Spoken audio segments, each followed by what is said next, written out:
we on? Good. Welcome to the Better Than Not podcast. Sometimes we get it right, sometimes we don't. But when we at least do something, we know it's almost always better than not.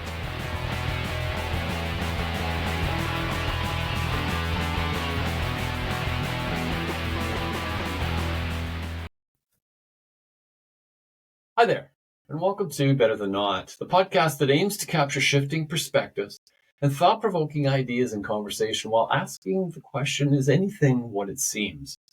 Based on my series, A Changing Frame of Reference, which you can read on the Substack app, and I hope you will, as it might give you some insight into what the podcast is all about. I also hope you'll subscribe to my YouTube channel, Better Than Not, so I can continue to bring you great guests like I have today. I'm your host, Doug Gardam, and today it's a pleasure, it's an honor to welcome Isaiah Faber, who you will know as the recording artist Powfu. Isaiah, great to have you here. Thanks for having me. So Powfu, or Isaiah, is obviously a recording artist, but he's a musician, singer, he's a poet, and songwriter, to say the least. You'll probably, to give you an idea, he's probably one of the biggest, I'll say, national recording artists we have today. His work has now garnered over 3.5 billion streams. That's a billion number, billion streams. But you also know him, which has been a very big hit for you, is Deathbed Coffee for Your Head, which seems for a while to be everywhere. Mm-hmm. And it's garnered like almost 2 billion streams on its own. Yeah. I don't usually start there, but I kind of wanted to go to get a setting for this, Isaiah, because I think it's like, that's quite a accomplishment, shall we say, from that perspective. Mm-hmm. And I'm kind of really pleased to have you here to kind of talk about the anatomy of how that kind of comes together. So Welcome. Great to see you. So Isaiah wrote this song, Deathbed Coffee for My Head. Mm-hmm. Where did that come from? Yeah, it was a long time ago, but basically, Really? yeah. Have you heard of SoundCloud before? Oh yeah. So I spent a lot of time on SoundCloud when I started making music. And there's these beats that were like not very well known, but they're called like lo-fi beats. And Yes, this term you've described before, lo-fi beats. Yeah, so I was listening to those a lot, and I really enjoyed them. And there's no vocals on them; they're just instrumentals. And then my friend like showed me this one, and I was like, yeah, and I've heard it before. I was like, yeah, it's a really good one. He's like, you should rap on it. I was like, okay, I'll try. So then I was listening, like the girl was sampled in the beat, like the chorus. I was just listening to her vocals, and it was like kind of didn't really make sense, like the lyrics. Okay. But she was talking about like sleeping, or don't stay awake for too long and stuff, and don't go to bed, and so I was like, I think I already had a song where I was talking about sleeping, or I just didn't want to talk about sleep. I can't remember what it was either, or I just didn't want to talk about it. And then so I was like, what is like something deeper I can talk about? I was like, oh, I'll talk about death, you know. Which polar, yeah, almost, right? Yeah, but also like in the Bible, like they'll say people fall asleep, but they actually mean like they died, you know.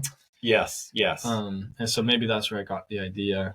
That's cool. Yeah, and so I thought it'd be really cool to talk from the perspective of somebody who's passing away, because I've never heard a song like that before, and it was really easy to write about. So this is what's so interesting about the song sometimes is when you start to hear where the song came from, like listening to that and you hear coffee for your head kind of over and over again. I don't know that you would have any idea that that's what the song's about. Yeah. And that's very cool. And it's catchy. Like it just, like coffee for your head stays in your head. Like it just keeps kind of going on and on. Yeah. So that's kind of how that began for you, but that's not kind of like, and you've been rewarded, shall we say, with this kind of popular hit.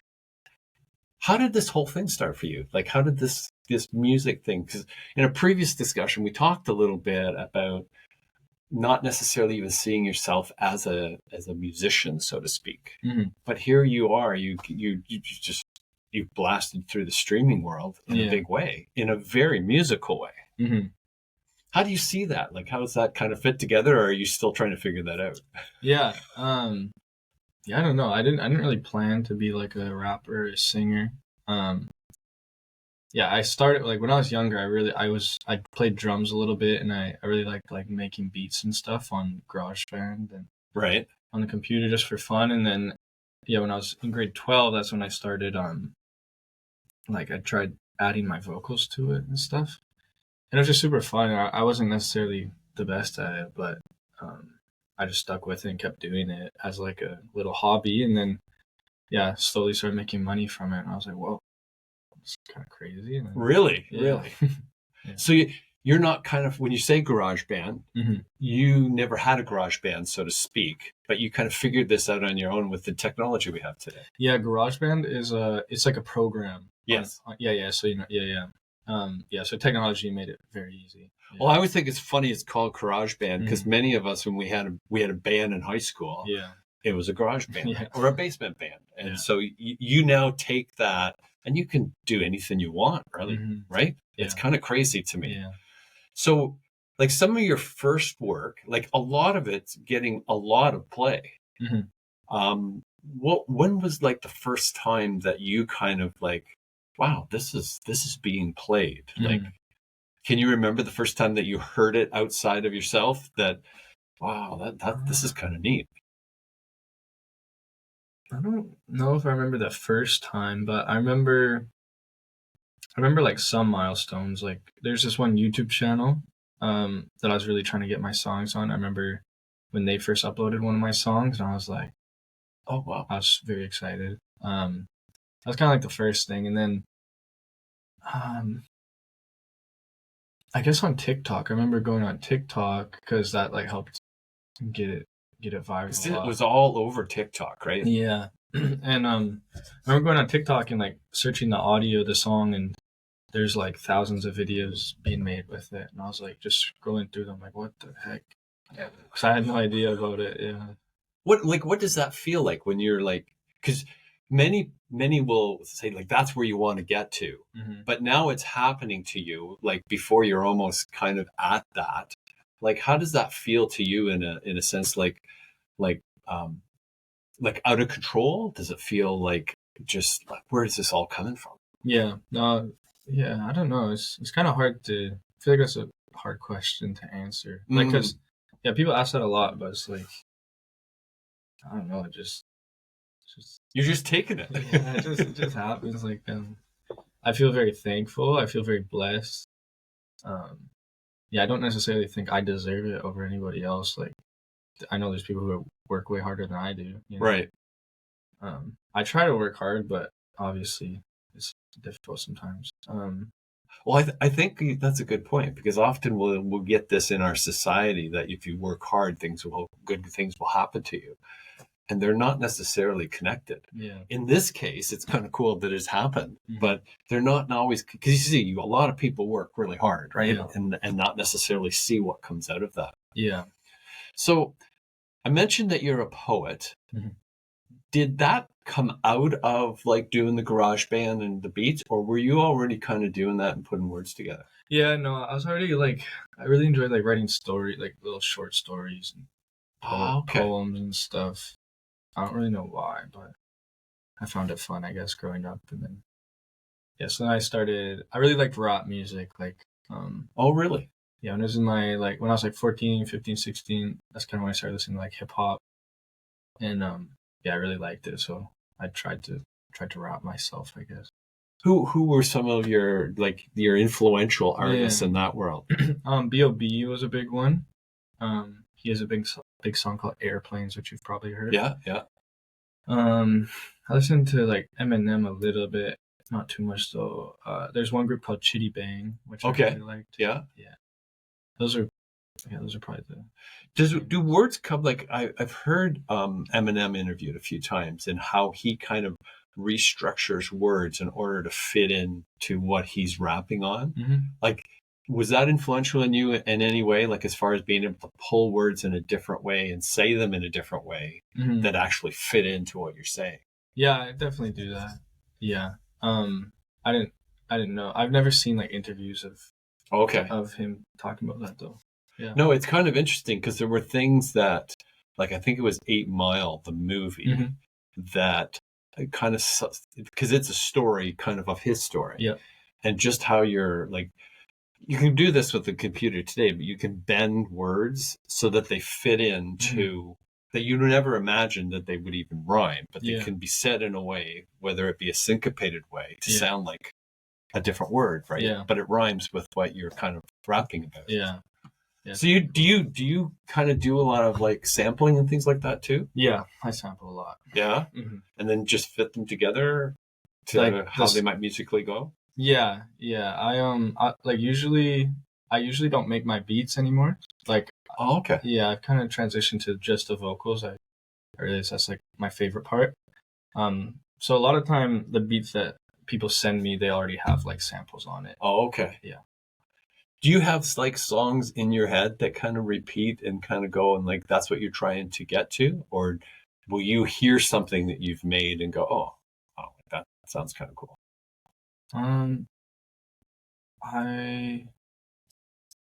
I'll like, yeah, it usually starts with a beat. I'll hear a beat that I like, and then I always start with like freestyling over it, and then if it seems easy to make melodies that I like and stuff, then I'll like try to write lyrics to it. Oh, okay.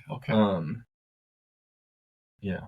Was that your question? Well, it's neat how it fits together to me, and that's why I'm always kind of interested on the anatomy of how a song comes about, because often they don't come out the way you think they will, right?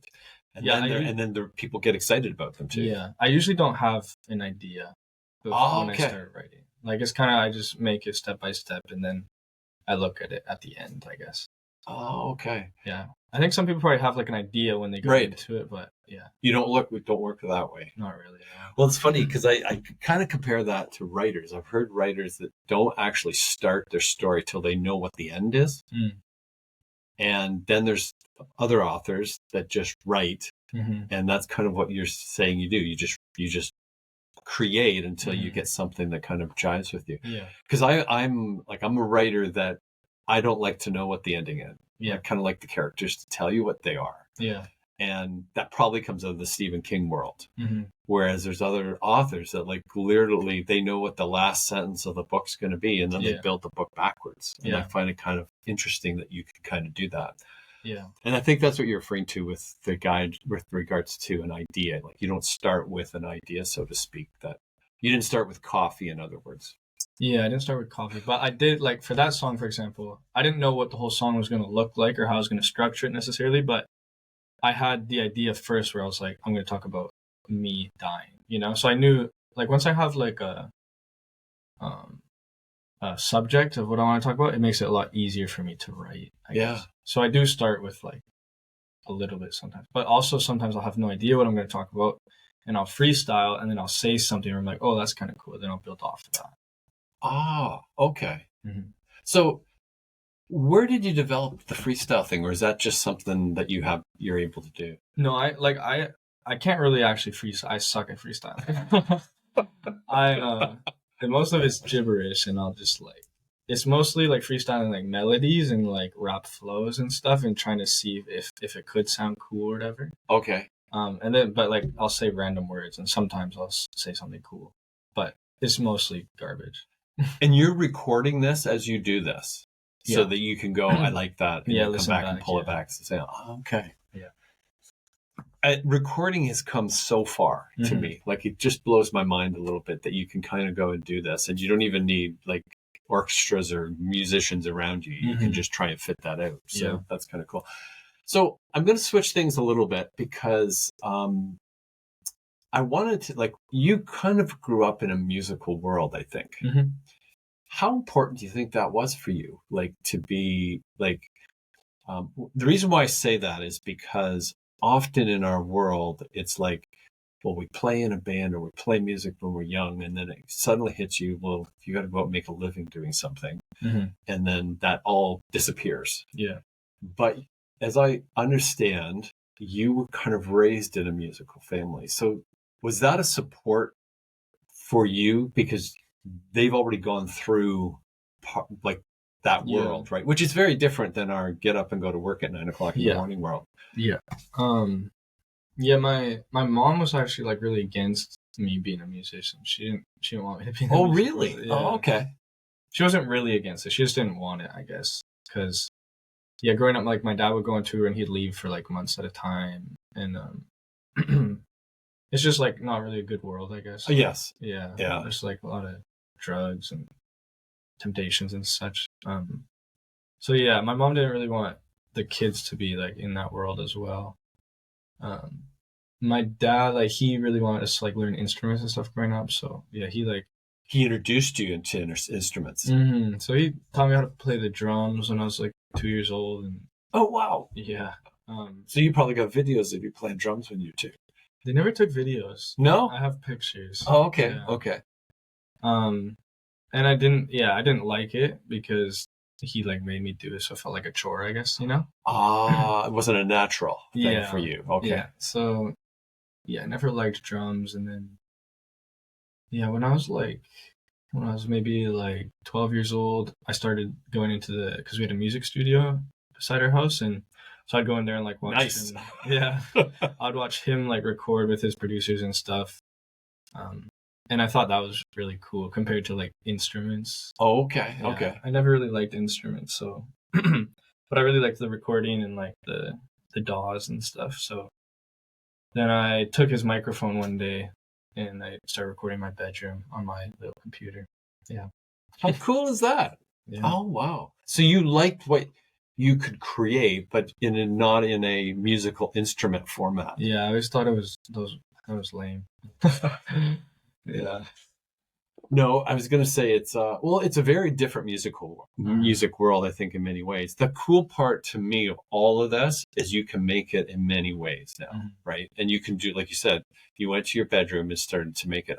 You hear that story kind of repeated quite a bit. So did he, when you started doing this, did you show it to your mom or dad, or like some of the stuff you did, or did you just kind of go on your own? Or I showed a couple people.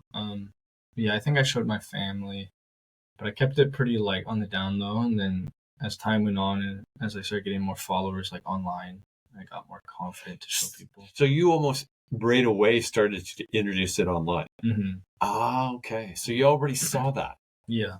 Yeah, I didn't want anybody that I knew in person to like really hear it, but I wanted random people across the world to hear it. Because that gives you like a real, sense of what you're creating and the value is to that listener. Because often friends and a family are not necessarily going to be super supportive of what you're showing them, I find anyway. Yeah. Or they'll be pretend supportive, you know? Right. Like you don't know whether it's real or not. Yeah. So you already knew that at a really young age. I guess. Well, I don't know if I did. Maybe I did, but the main reason was I was just embarrassed. Like I didn't want. Oh, okay. Because I actually released one song when I was like 14 or 15 that I recorded with my dad, like in his studio. That's cool. Yeah, and it was like, I was really embarrassed of it, and like kids found it at school and stuff, and they're like kind of poking fun at me. So I was like, really? Yeah. So I never wanted to like show them my music again. But that wasn't the kind of music you were actually making. Yeah, no, that was like way different than. Interesting. Yeah. So you knew right from the beginning that there was something different that you wanted to do. That's kind of neat. I don't know. Or you not necessarily you could have said that. Yeah. But what came out is quite different, right? Yeah. Yeah. I was also like young. I was like a few years before. Like I think I was 14 or 13 when I released that first song. It was like hyper poppy kind of thing. And then, so it was like a few years later when I started recording again by myself. And that's when I started making the more slow, chill, sad stuff. Oh, okay. Yeah. Okay. And that's kind of your trademark almost in a way, right? Like of what you're kind of doing and where you're going.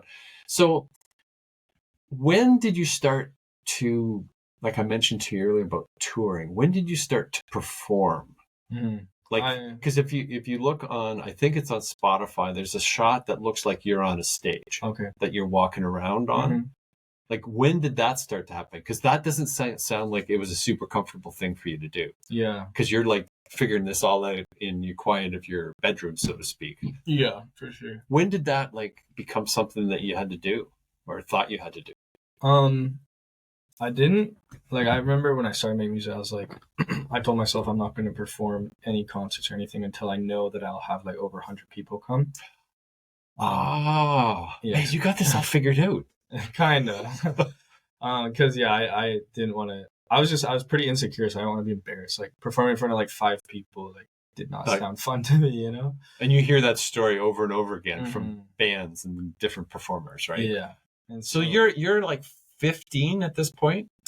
When I started, like when you're thinking about going out to perform and putting all this through. No, this was older. Yeah. Oh, okay. I would have been 17 or 18. Oh, okay. Okay. Yeah. I can understand. The reason why I say that, it's kind of funny when you bring that up, because I told you that I write and have a few books, and I can remember the whole thought about going to a book signing and not really wanting to be in front of only 3 people. Yeah.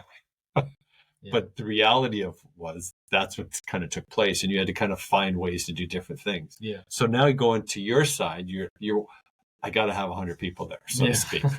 So how did you figure that out? Like, yeah, I don't really remember exactly, but I remember my first show was in Texas. I was like in this like group of artists, I guess. Like we all kind of like, we didn't make music well, we kind of made music together. It was like producers and like lo-fi rappers and singers and stuff, and so we all like got together in Texas for like a couple of weeks. Yeah. From here to Texas? Oh wow, okay. Yeah, like most of them lived in Texas already, I think. And this is the first time you're doing this? Yeah. Okay. So I flew down there, and we had like a little show. It was like the first show I ever did. There's videos of it on YouTube actually, and it was very bad. So Are you your own worst critic? Like, it sounds like in talking with you, you sound like you can't beat me up any more than I beat myself up. No.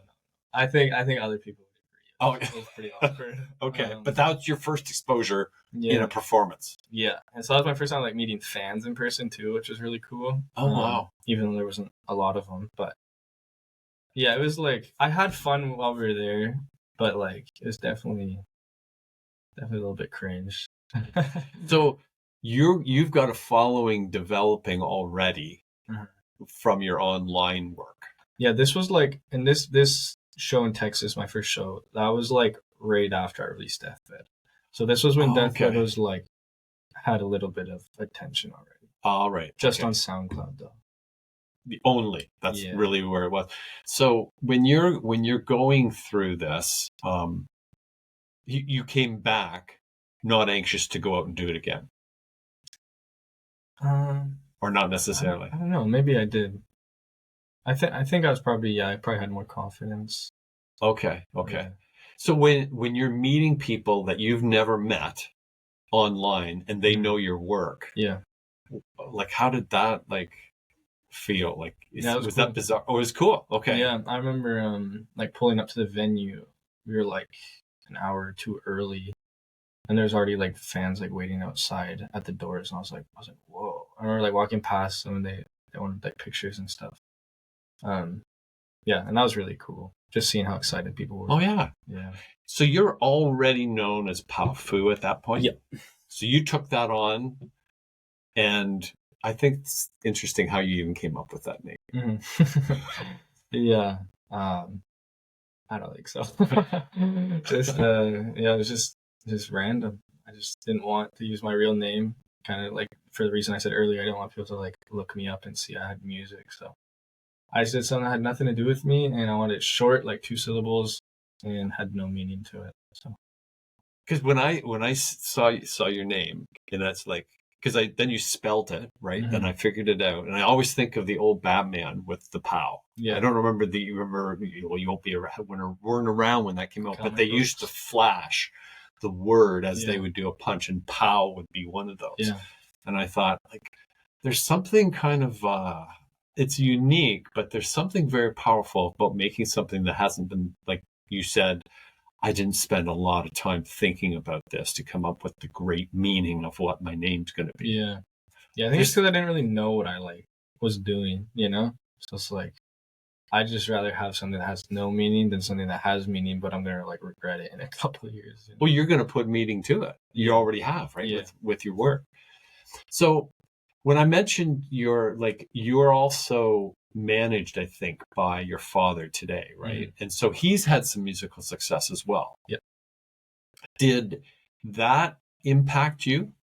Like as far as when you're growing up? Yep. Yeah, it was like he would go on tour, like I said, so that was kind of crazy. And he was pretty famous in Canada. So like walking around, he'd always get recognized by people. So I kind of had like a glimpse of fame, I guess, at a young age. Knowing what that was. Yeah, just like seeing my dad. Like I remember one time doing to like this Dairy Queen up north, like in a small town. There's like a girls' soccer team, and they all just started screaming. Like, and you were there. Yeah, I'm just like, what is going on? And it's because they like recognized my dad, and they all wanted pictures. Oh wow, that's kind of crazy. Yeah. So, when you see that, did you get exposure to other musicians in that world too? Mm-hmm. Yeah, like I met quite a few people like Nickelback and Simple Plan, Headley. Yeah. Oh, okay. So you're getting a flavor for what this is already about. Yeah. That's really difficult to do if you don't have that at all. Yeah. So you had a taste for what that's kind of what kind of world that is. Yeah. You just didn't want to go about it the way that was happening. Yeah. It was weird because like, yeah, I feel like my music was like the opposite of all that music, and I went about it the opposite way. You know, like they were all all about touring and getting together and using the biggest studios, and I was like, I just wanted to do it all like secretly. You know, it is so interesting how that fits together, and yet both of them work. Mm-hmm.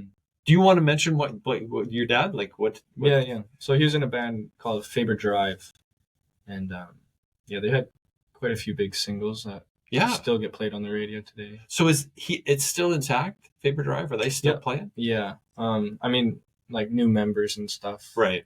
Over the years, and they still make music and they still play concerts every once in a while, which is cool. So that's cool. So now you did the Texas thing a few years back. You've gone back out and done tours. Mm-hmm. Like how does that fit in your? Because you can pretty much call the shots, I think, now of what you want to do, right? Yeah. Which is kind of a nice thing to enable. Yeah. So how do you look at that world now as far as touring goes? Like, how do you like just the insides of it? How do you decide what you're going to do? And I don't really have much strategy. Okay. I love hearing that, by the way. Yeah, I mean, my dad's my manager, but I also have like a whole other management team as well, and they kind of work together. And then I have like a booking agent too. And so like they've always like strongly encouraged me to go on tour and stuff. They say like the more you go, each time it'll keep building up, and you'll get more fans. You'll get hardcore fans because they're meeting you in person and stuff. And to be honest, I never really like believed it. Like I just think the world is kind of different nowadays. I agree with you. Like I think it's kind of. I just find it amazing you have that picture already in your head. Yeah. Because you've gone on a different route, is what I'm saying. Is like, because when I say those streams, many people won't believe that number, and yet you're not necessarily out touring all the time, right? Yeah. Like I did it just from doing what I like the most, which is writing lyrics by myself in my bedroom. You know, that is very, very neat how you do that. Yeah, so that's how I've seen the most success, obviously, and then tours like. They're telling me that I'll get success that way, but I feel like I'm better at other things, you know. And tour is cool. It's a cool experience. I feel like I've learned a lot from it, and like traveling is cool too. Like waking up in a new city and meeting fans is also a blessing. Like being able to talk to them in person is really cool. But it's also like it's not my favorite thing. Well, I didn't mention it when I introduced you, but you have a family as well, which probably enables you to structure that in a better way, shall I say, more accommodating to the family world. Yeah. So I've always taken my wife on all my tours. Oh wow, that's cool. Yeah, and this tour coming up, I have a tour coming up in April, and will be the first time I'm like not taking her, Okay. so that'll be a bit different. Um, yeah. So was this a big tour? This like because you're beyond the boundaries of Canada Mm-hmm. because your streaming takes you kind of all over the world probably. Mm-hmm. Is it like is that still under wraps of what you're doing or like No, it's throughout North America. Oh, okay. Yeah, playing 22 shows. So. Really? Yeah. So are you alone or do you go with like a group that's a number of artists that are playing or how does that work? Yeah, I'm bringing just a bunch of my friends basically. Oh my goodness. Yeah. How cool is that? Yeah, so I think there's like Jomi, there's Ouse, there's Sad Boy Prolific, Snow. Oh wow. And Kid S. So I think there's like 5 artists that are coming out for different shows. Before we wrap up, we will promote that as part of the podcast, just so you can kind of get that out. Yeah. So I'd like to kind of go back a little bit to because when previously when we had this ad hoc conversation kind of came out of the blue. Mm-hmm. You had talked about poetry and how that was a kind of a big thing for you. How does that work out now does it mix with your music? Is it accented to your music? Do you plan to write a poetry anthology, like published like a book, or how do you see poetry form for you? Yeah. Poetry, I think the reason I used to write poems is I really enjoyed like rhyming words and trying to fit a story while making it like sound nice, you know? And so like, yeah, while I'm writing songs, it's basically the same thing, you know, just on a musical track. So growing up, I feel like I've had a lot of practice. Like, yeah, it's a really weird. Like, I feel like writing lyrics is probably the thing I've spent the most time doing, and I feel like I'm pretty good at it. Did that just come out of your own, or like did you read other like lyrics or albums or poetry? Like many are influenced by Bob Dylan. Yeah. Neil Peart of Rush was a huge influence for me. Like, did you have any of that, or it just started? Yeah, I think my dad told me like one poem by I remember it, Robert Frost. Oh yeah. Famous. Yeah, Pretty famous. I know like his one poem. I forget what it's about. Something about the leaves or I don't know. but like I don't know. I just like somehow I just liked it myself. Yeah, I don't know. Oh wow. No, that's a kind of a neat thing of how it just, how do I say, it's like it's organic is probably the better word for it. Like you're not trying to copy anything. It's just what's inside you. Yeah. So you're working on new stuff too, I'm going to guess, right? Mm-hmm. Yeah. Is that something that is still kind of goes through the same process? Like you kind of go to a room and you put it together, or do you have like more advanced equipment today that you can do more samples with? Like, how has that writing changed, or has it changed at all? Yeah. For the most part, no. It's very similar to what it was. I've like upgraded my gear a little bit, which is nice. I have it used to be in my bedroom, it was always in my bedroom that I had my computer and stuff. Now I have like a studio in the backyard, which is really cool. Oh wow. Yeah, so I can walk to work every day. Do you spend a lot of time in that world? I try to. Lately, there's been a lot of other things I'm like pursuing and thinking about, so not as much as I used to, but yeah. But that's your kind of go-to place for like, this is me. This is where I get to be me and trying to create what next thing that's going to be. Yeah. So you also mentioned that you're very interested in I'll call it the movie world. Mm-hmm. And that's where I kind of wanted to go next because like I love movies. And so we could talk about that for a long time, but you would also like to make them and be part of them. Yeah. Can you expand on that a little bit of what's going on in that world? Yeah. I'm just very, I love movies. Like they're a big inspiration to my music. I feel like more so than music.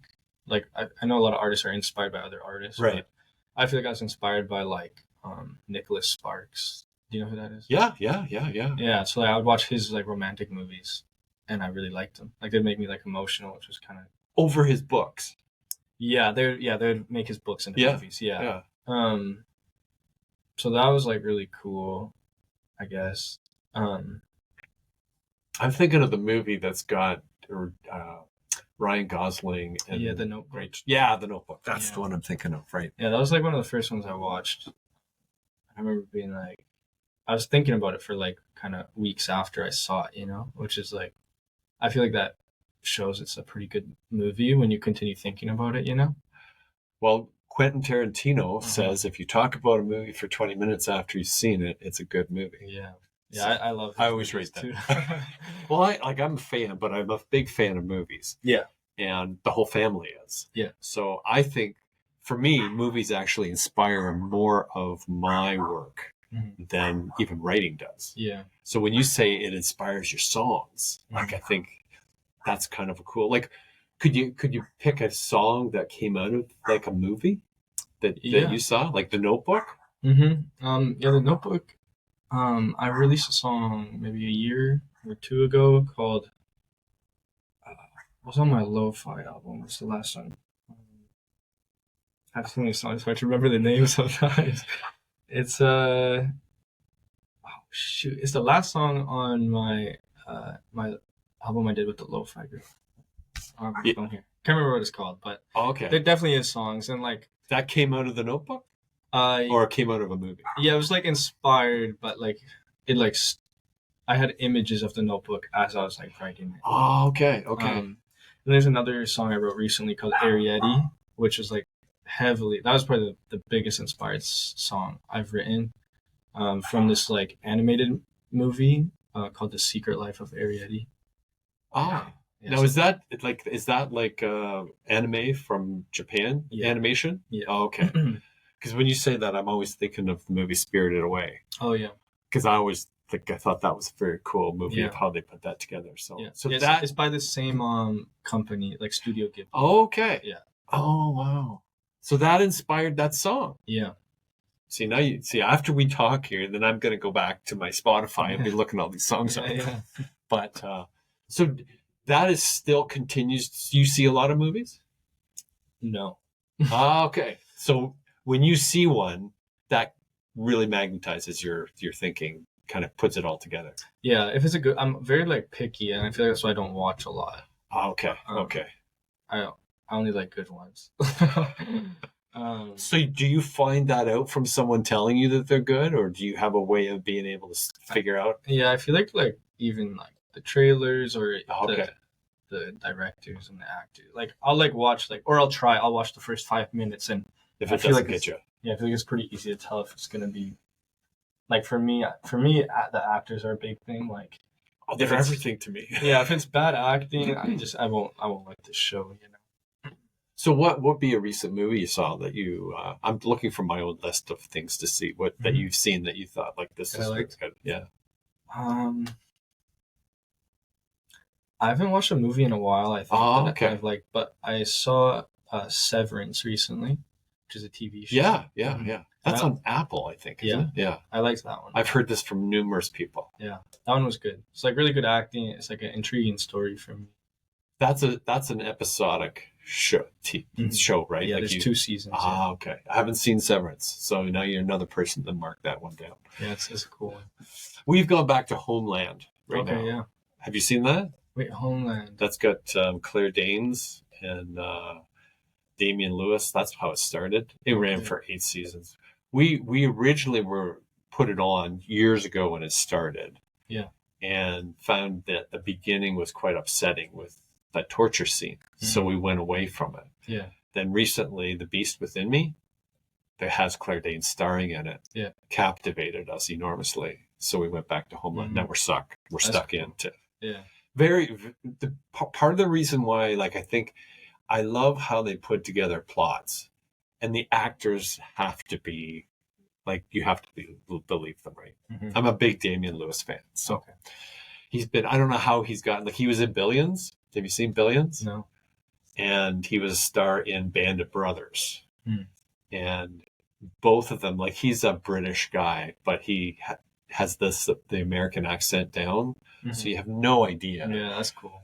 And I don't know how he lands 3 big series either. Like that's kind of crazy. But anyway, back to you talking more about like the movie world. Have you read Nicholas Sparks or the movies?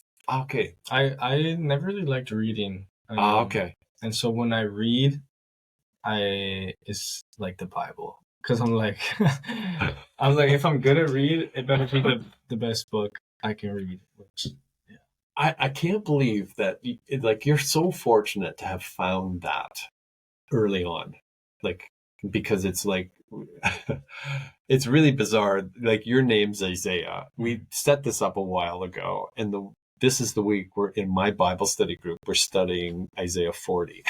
I'm kind of going like, how does that work out even? Yeah. But what got you started, like even reading the Bible? Because it's profound, like infinite. Like it's you can keep reading it and it just never ends. Yeah. I didn't like reading it growing up. Like my parents they encouraged me to read and pray and go closer to God. But I found it all boring. I didn't really like Christianity growing up. And it wasn't until like my 20s, I feel like, where I kind of started to go a little bit more into my faith. And then when I got married, that's when I like really started taking it serious and having I enjoyed it, which was really cool. That was a big switch. It's like, I feel like I was kind of just like, it was a part of my life growing up because it had to be, kind of thing. Right. But then, like, when my mind switched, like, I actually want to know more about God and go closer to Him, that's when it was, like, exciting. That's because when you mentioned, like, in your 20s, I'm thinking that, like, that's kind of when your music stuff started to take off. I wondered whether that had influence on it, too, because you're trying to figure out, like, why is this happening, to me, right? Like, because it's a question that you can never really answer, right? Oh, it's because I'm really good and because I write everything correctly, and you kind of go like, really, is that it's all about me? Yeah, those are questions I'm sure you've raised for yourself, as far as like, how is this kind of coming together? So when you found the Bible, in fact, when I first met you, found out we actually got baptized like literally within a month of each other, right? At different churches. And you've invited me out to your Bible study. So I'm hoping to come out to that too after we talk here. But do you remember, like, was there something that like sparked you to kind of get there, like with the Bible, like, or something with regards to, how do I say it? Attracted you to this, like, oh, I didn't see it that way before. Like, because my experience is like that. That's why I'm interested to say, like, you didn't have any interest, and then suddenly, like, you got married. Was there something that, like, a passage or something that just that? Yeah, I don't remember, to be honest. Oh, okay, it just began. Yeah, I wish I could tell you, but that's cool. It'll come up in a song. Yeah, I think it's just like I was saying, like when I got married, that's when I like started pursuing Jesus, and obviously the first thing you do once you give your life to Jesus is get baptized. And I haven't been baptized. I wasn't baptized at that time, so I was like, well, I guess I got to get baptized. Oh, okay, so interesting. Basic, I guess. Well, what was your thing? Why did you get baptized? I kind of like, I was infant baptized, and confirmed, like as a in the Catholic church or the Anglican church, actually. Okay. And when we came out here, there was a lot of stuff that happened in my world that I kind of felt I needed to make that proclamation, so to speak. Yeah. In being baptized as an adult, and what I was seeing that, shall we say, Jesus represented in salvation and dying for our sins, right? Like, it's a big thing. And I was kind of like, it became, why it started to strike me was just a weird thing. I've told this story before in the podcast, but I went and saw the history series that Mark Burnett and Roma Downey, his wife. Mark Burnett's the guy who did The Apprentice, and he did Survivor. He's the guy that produced all these. Okay. And he makes this movie on the whole, like, it's a series of like 8 hours, half the Old, half the New Testament on the Bible. And he hired all these scholars to create this. I learned this after I see the scene. But right at the beginning, they talk about the Abraham story with Sarah. Mm-hmm. And Abraham's already been told by God that he's going to have descendants that outnumber the stars. You know the story. And Sarah's barren. And so he decides, or they decide, Sarah, go to my slave girl Hagar and have your child. And context-wise, that was legally, that's how you could get an heir at that time. But I'm watching this and I'm going like, that's really messed up. Like, and why Isaiah at that point in time in my life, why this matters, I have no idea. But suddenly it's going, wow, there's a whole lot more here than I ever thought there was. And that's really what probably started the whole thing. Dang. And that's going to say that's probably 10 years ago. Like it just started to come together. I'm saying there's way more here. Jordan Peterson spoke about the Bible having a plot. I'd never heard that in my life. Yeah. So maybe you should read it cover to cover. And then as I start to read, it becomes, to your point, if you're going to read a book, that's probably a pretty good book to read. Yeah. Well, it's crazy to me what's in there. Like I can't believe the level. No matter what level you go up or down, there's always another level. Yeah. It's so cool. It's it's literally Jesus, he is the word. So it's like, yeah, it'll always speak to everybody. I recently kind of was studying the Abraham story because I was looking at the old covenant and the new covenant. Yes. And that's a really cool story because that was like the first time God promised to Abraham, like he made a covenant, a one-sided covenant, you know, because usually a covenant was two people walking down this aisle of sacrificed animals. Yep. And they both say their side, but like it was one side where God made Abraham sleepy so he couldn't walk through the covenant. And so God just promised his side saying he'll have descendants, and all Abraham had to do was have faith, which is, So I've actually written that there's also second chances. And I think he got the second chance in demonstrating taking Isaac up to the mountain. And he was to sacrifice him. And he didn't. But he fully was going to. Yeah. And I'm going, he got a second chance to demonstrate his faith. Yeah. Because what happened after the fact of him going to Hagar, we know the story now, right? It's like, it's monumental messed up. like we're still dealing with it today, right? Yeah. But I thought it was really weird that would happen at that point in time in my life. And I'm investigating a bunch of stuff, right? Like I'm in the world of, I've gone from the corporate world into the creative world, which is the world that you're part of. And there was a lot of things. I read a book by Graham Hancock called Fingerprints of the Gods. And he was a journalist who went back and investigated. Have you heard of him? No. He investigated a lot of the ancient times. He's had a couple Netflix series.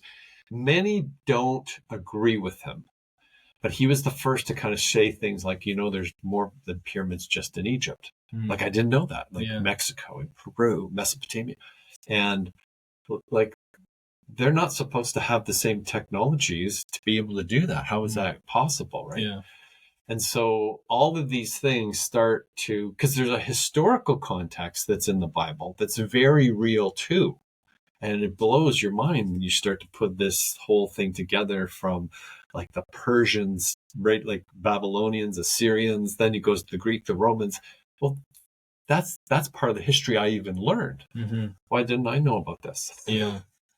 So when you said about the Abrahamic covenant, right? That's part of what our Bible study is about this year, is around the different covenants going through the whole Bible. So Mosaic, and starts with Noah, actually. Yeah. And it's like, oh my goodness. So now I'm intrigued to go to your Bible study even more, right? So do you have a place where you're at in that Bible work, like that's fast, like something that's struck you on a personal basis from like a story or something that you've read, or a verse from the Bible? Yeah, like that you live by, or that you kind of associate it with? In general, or the Bible study? No, in general, like just beyond the Bible study. That's a big question. Well, I know when I ask it about 14 of them start to pop through my head, right? Because I'm a big fan of Paul. Okay.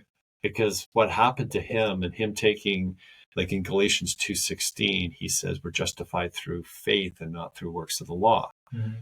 So Isaiah, I was like November of 2024 is when that registered with me. Mm. That's awesome. Well, it's awesome, but it's like, that's way beyond, like, what about the rest of my life? Mm-hmm. I have it to carry on, but I was going to say that's a profound point to me. Yeah. That's very cool though that you were able to receive it. Yes, no question about that. Yes. I was talking to an elderly man who's Jehovah's Witness the other day, and it's just like his heart was so hardened to anything I was saying, you know? And it's in order to accept the gospel, you have to be humble, you know? You have to be willing to be wrong. And so that's awesome. That's tough for us humans though. Mm-hmm. Because we want to be right? Yeah. It's I just heard Tim Keller in a sermon that he did, and I thought it was very neat because of our world. We kind of think we're in control, right? Mm-hmm. This is why I think it's so profound in your creative world, right? Like this has blossomed in an enormous way for you, and it's like you're very humble. Like it's like, yeah, I just learned this in my bedroom, mm-hmm. And it's like we're in this world that. And he says, I believe because I was chosen. Like that was one of the comments he made. And mm-hmm. It's like, well, that puts it out of our control that we believe, right? Mm-hmm. Like we were chosen, and like, why was I chosen? Like, and why at that time? Yeah, I think John 6:29, it says, it is the work of God that we may believe in the one whom he has sent. And yeah, so it's like, that's a good one. Yeah. It's literally all God's work that we can believe in him, even, you know. Well, you know, one of the most profound things is because I'm from a science world for mm-hmm. me. So like I'm in my background's engineering. So everything was taken by science. Mm-hmm. And it's like, I had nothing to do with coming into this world. Yeah. It's crazy. Like how quickly we forget that, right? Yeah. Like it's just like you just, like, so when is it that I become in control if I had nothing to do with that? Yeah. That's my question often to pastors. Yeah. Is like, so where did, like, was I 2 years old that I can, when I start to talk? Yeah. Like, when am I suddenly the one that's in control? Yeah. And that's part of what you learn is, well, you're kind of not. Yeah. Sunrise is whether you want it to or not. You can't. That's an Ecclesiastes one, right? Ecclesiastes one. I don't know. Is it? Because he talked a lot about the sun. He was the one that think, what is it? That there's nothing new under the sun, mm-hmm. right? That was a big part of it. So it's kind of, so this is kind of cool because is this going to find its way into your music?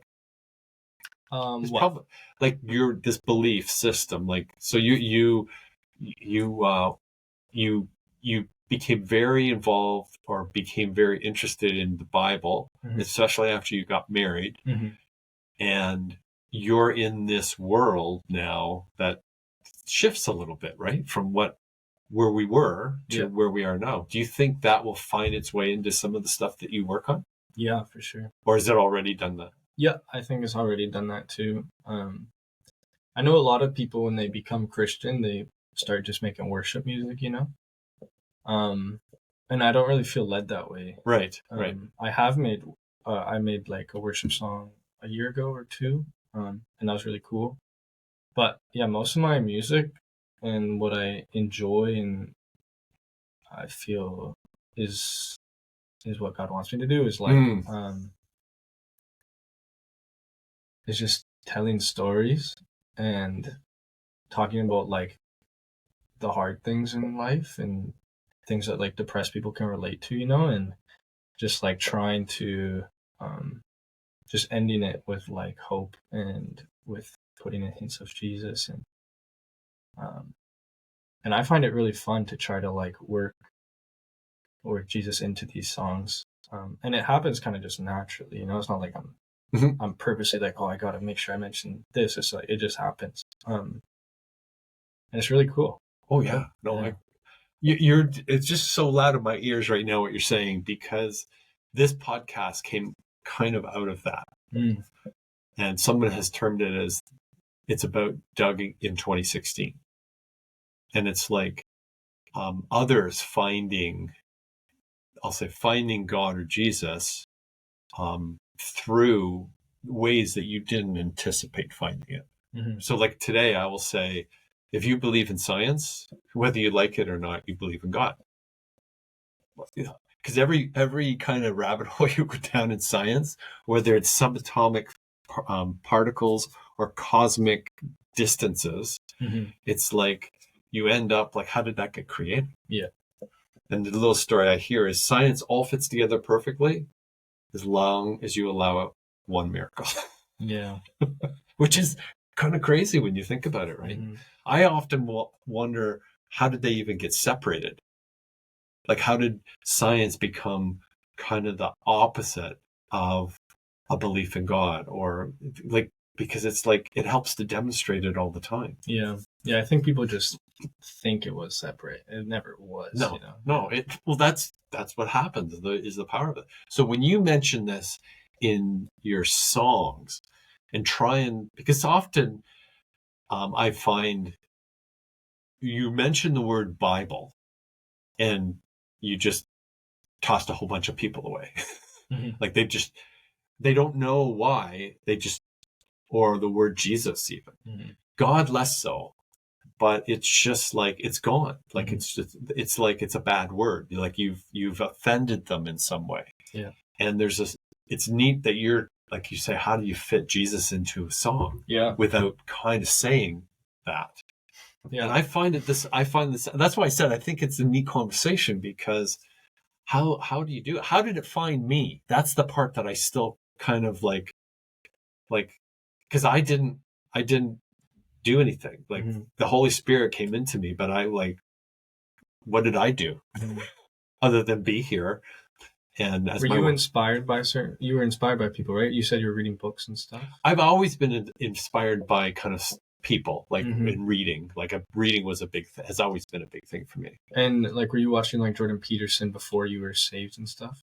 Yes, because I've written about him actually, because I don't see him, but many people have given him kind of prophetic kind of positioning. And I see him more as a signpost. Yeah. And what I mean by that is, if I can say this correctly, so C.S. Lewis, or I'll use Tim Keller as well, and there's many others, but they have the ability to make very complicated things more understandable and more simple. And this is where I kind of get upset with our world of academia, because it's kind of postmodern. And postmodern seems to have this tendency to make the complicated more complicated. So you leave with more questions you had than you did. Yeah. And we seem to feel that's an enlightenment or something, like we feel good about it, but it doesn't get you anywhere. To me, that's the problem. Yeah. And so that's how I saw, like with Peterson, brilliant, he's directed me to so many places, but hasn't brought it together. So I've had to bring it together. Yeah. And that's kind of when you mentioned the Jordan Peterson, it's like, it saddens me, because I think he has the voice to do that. But like when we went to see the show here at the Abbotsford Center, he talked about his book, but I had to go to read the stuff to actually get that. He was talking a lot about Esau and Jacob, right? And talking about the Jacob story without bringing out Israel. Like, how do you do that? Yeah. But he did it. Yeah. And that's what I mean by signpost, because that caused me to chase that thread down to find out, oh, this is what this is all about. Yeah. Yeah. Crazy, right? So yeah, I think people that's probably the main way God speaks to people, is through people, you know?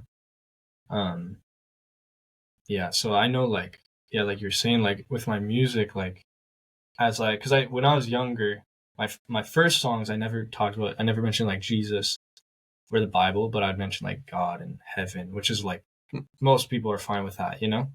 You're talking about death. Yeah. Deathbed, right? So. Yeah.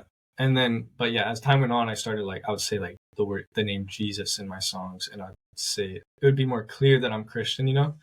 But I feel like people, like, they respected, some people, they would respect my music so much, and they looked up to me so much that like, they would kind of allow it a little bit, you know? Yes, because you have that chance, right? Mhm. And so it's almost like my music feels like it's like evangelizing sometimes, which is really cool. And at all my shows that not all my shows, but a lot of my shows I've played, I've had people come up to me and be like, "You've really like encouraged me to grow closer to God," which is like, that's the coolest thing to hear, you know? Really? Uh-huh.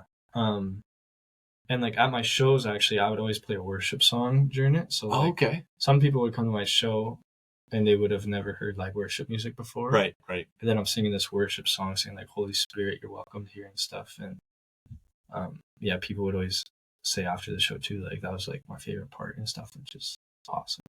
Wow. Yeah. So you're leading that in that direction. Yeah, and that's what I feel like I feel called to do that. And so that's why I think it's still working. And yeah, because like I could start just making complete worship music and I'd lose most of my audience probably. And the church would start listening to my music, but it's like those people are already saved. Already. You know? Well, to me, that's a significant part of what you're saying here that I think is really important. And that is the fact that people may be hearing this for the first time. Mm-hmm.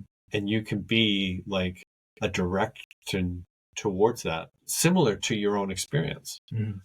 And I think that's a very powerful, because it's like you're not necessarily your audience is wide, but I found this that works even better for me. Mm-hmm. And you're not pressing it down like hard. You just, here's a little bit, and you're getting feedback from your fan base that's telling you, "Oh, I never heard that before." Yeah, that's very cool. Yeah, and I'm like bold with it now too. Like on my stories, I'll post Bible verses, and in interviews, I'll openly talk about my faith and how Jesus changed my life. You know, but yeah, the songs is kind of the part where I'm hoping they get heard and are in these playlists of people who aren't Christian. Right, you know? right. Yeah. No, I think that's a really kind of a cool, like you're listening to your calling. Yeah. In a way, which is not always easy to do. Mm. That's what I find often is, okay, how does this kind of fit together? Yeah. So, but when you say about verses, like it's a finite book, but there seems to be an infinite a number of inspirational verses too. Yeah. Like this makes so much sense, right? Like it just and it just keeps going on and on and on to me. Yeah.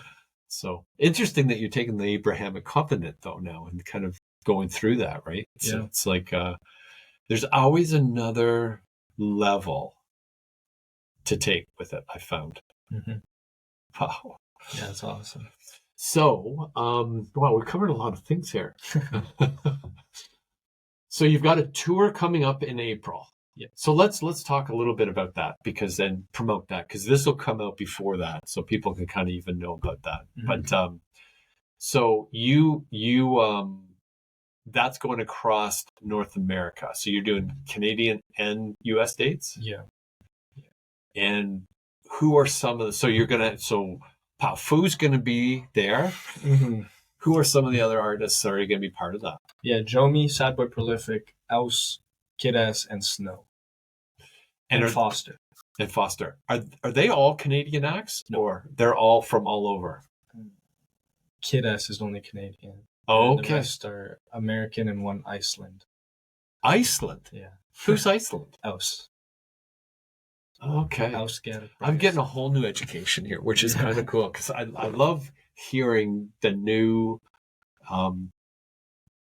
when I say that, the new way of creating music. Mm-hmm. Like, so I'm going to say here, a secret pleasure for me is Korn. Korn? You know the band Korn. Yeah. Not the corn you eat with a K. And I love the Brian Welsh story, but which I think you probably know, right? But I find because Jonathan Davis only listens to dance music, and I love how they bring that into their music, the sounds of it, which is a whole new thing.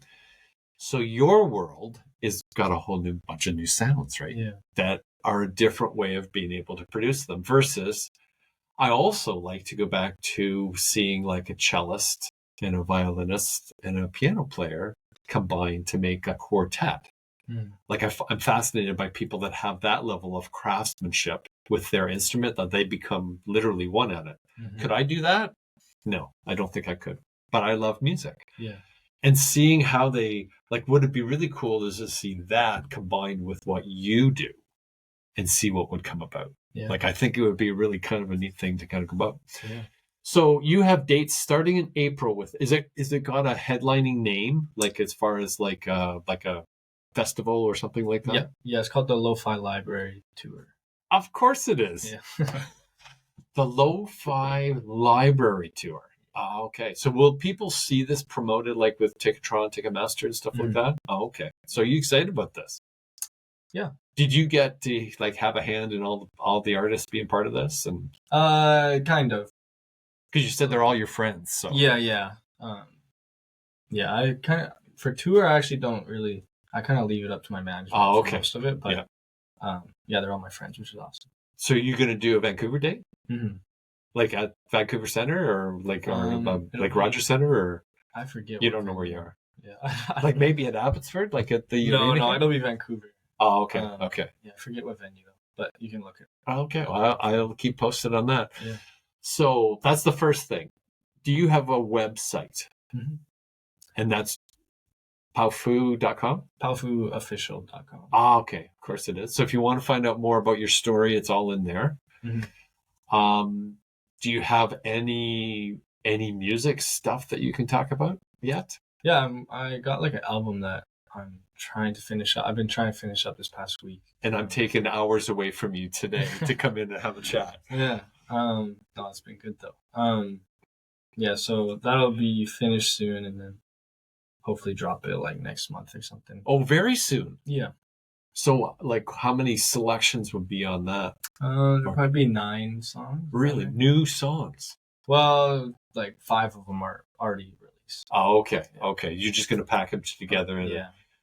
Because I was going to say, this came up the other day when I was talking, is that, and you'd probably know this a little bit maybe from even your father, but one of the things that I miss is the album release, where you would release an album. Like I can remember, now people listening to this will say, oh no, I can wait because Powfu's new album is going to come out and I know about it ahead of time.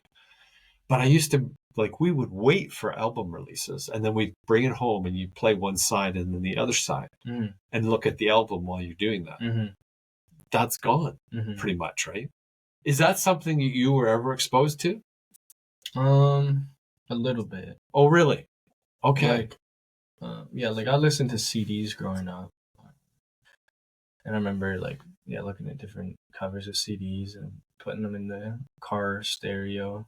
Oh, okay. Okay. Yeah. So like there's a couple albums that like I would listen through the whole thing. So then as I got older, it was more so like that's when the iPod started coming out and stuff. Right. And that changed all that kind of. Yeah. So do you put so you got 9 songs coming out. Do you put effort into like connecting them or like how the order of them appear on? Yeah. I do. I try to make I don't know how I make the order. I just try to make the order fit. But yeah, most of my albums is just random songs that I'm like I just put them on an album together. But I have like one of my other albums I released in 2025. It's called The Life of a Lo-Fi Boy. And that one was like I love the title. that was like a continuous story. And it was only 7 songs, but like yeah, each song went into the next one. It told like one big story, which is really cool. Because it was the first time I did that. Like that's like the old prog rock world where they do a whole side of the album with the connecting, like I think a 2112 actually of Rush. Okay. With it. Like I didn't think people still did that kind of stuff. Yeah. So that's neat. Yeah. And that album is called The Lo-Fi World? The Life of a Lo-Fi Boy. The Life of a Lo-Fi. So watch for that. There's another, or it's already out. Yeah, that one's already out. Do you have a title for this collection of 9 going through? Yeah, it's called Tomorrow the Sun Won't Rise. Oh, wow. Tomorrow the Sun Won't Rise. Wow. And is that a theme of like the songs? I do have a song in there called Rotting with the Moon. It's all depressing titles, yeah. But my thought process is like, it's attractive to these people with depression because they love to listen to music that they relate to, you know? Okay. But the thing is like, when people ask me like, why are you calling the album Tomorrow the Sun Won't Rise? I'm going to reply with, but it always does. And no matter what we say or think, like, God is good all the time, and he always brings up the song. You know, we can always rely on him. Oh, yes. Yeah, and like there's a day where I was covered in shame. I was like, I just felt so shameful, and it was a bright sunny day, and I had a soccer game. And like those days, I'm usually just joyful, you know. But I was so like dark in my sin, that it didn't feel like the sun was shining, and even though it was like, it felt like it wasn't. And so like sometimes like we're so far in the darkness that it's like we think God is evil or we think he's not helping us, even though it's just we're so far in sin that we can't see it, you know. So yeah, I don't know.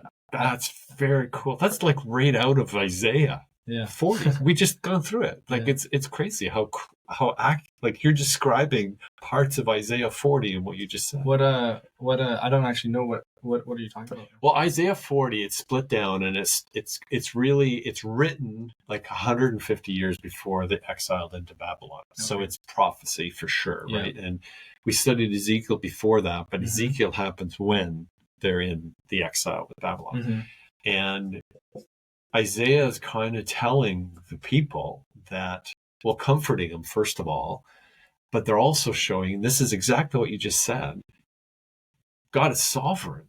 Like, he's more powerful than anything you can imagine. So the sun's going to come up, right? Like, that's what you just said. Well, that's literally the middle section of Isaiah 40, where he's describing, like, how, like, he can keep the span of the universe, like, in his between his thumb and his, and it's just like, it's beyond comprehension in a way, right? So you've got like, and the third part kind of goes into how he's unstoppable. Like stop doubting. Like he's gonna do it, and he's done it forever, right? This is why I was saying, like, the scientist world, everything works perfect. Because why do the orbits, the stars orbit, or the planets orbit the stars, right? And it all fits together. Like, we don't even know what gravity is. And yet it affects me. If I drop this cup, it's going to go to the ground. So that's a very cool, like, I'm going to be looking for this one. This is very, so the title again is The Sun Not Coming Up? Tomorrow the sun won't rise. Tomorrow the sun won't rise. And just another thing with that is, eventually there will be a day where the sun won't rise. In the end times, it says there will be darkness. Yes. And so that's just it's a good reminder that life will end and all of our individual lives will end, you know, so yes, get right with God before that happens. Revelation, right? It's like it's a big one. Oh, that's very, very cool. So, got to wrap up here. Land this thing. Anything we haven't talked, there's lots of things we could still talk about, but anything that you would like to say or talk about, whether it be to your fans, to people, just what we haven't really kind of said, but you'd just like to sum it up in your thoughts. Maybe just seek the truth, and it'll be revealed to you. Be humble. Let God take over and not yourself, kind of like what we were talking about. Because God created everything. He's far more wise, far more powerful than we are, so why trust our own little brain when we can trust the Creator? Read scripture, pray, memorize scripture. That was a big thing for me. That helped me a lot in my life, is memorizing. And just be bold. Don't be lazy. That's one thing I'm really trying to work on, is like doing the hard things now and not waiting, because it'll just make it harder. Procrastination. Yeah. Well, that's very cool. Yeah. Well, I was going to say, Isaiah, this is Powfu. It's been a wonderful conversation. I've had so fun with this. I'm really hopefully we'll get a chance to see you. I'd love to go and see you perform. That would be very cool. Before we end, could we pray? Absolutely, man. Right on. Okay. Do you want to pray too? I will. I'll Yes. start and you end. Right on, man. God, thank you for Doug. Thank you for this podcast that he's doing. Thank you that he had me here. And I pray for everybody that's listening and tuning in, Lord. I pray that your Holy Spirit will be with them, God. I pray that they'll know you are real and that you'll continue to work in our lives and change our lives, God, and just encourage us, fill us with joy and peace. And I pray you'll protect us in your mighty name. And just a little addition to what Isaiah said already. Magical name, by the way, just the idea that we're even studying it at this point in time. But to bring this together, we know this is your work already, because there's no sense here of why Isaiah has been on this podcast today. The connections are beyond belief that I had nothing to do with. And so him sharing his life, his work, and how it touches you, and hopefully those listening will even be inspired by some of the words that have come out in this conversation today. So I can't thank you enough. It's as the title of the podcast goes, believe me, it's better than not doing it. With that, amen. Amen. And thank you for having this. So just to wrap up here, I thank you for joining us today. I hope you've enjoyed this episode of Better Than Not. I was going to say you've seen a really humble person here talk today. The most humble. Because when you start looking at the streaming world, you're going to find that Powfu is in a crazy, crazy world. And you can see how what he's doing is another contribution in trying to, I'll say, make this a better place to be. With that, we'll say goodbye and thank you for joining us. I hope you subscribe to my YouTube channel, Better Than Not. Bye for now.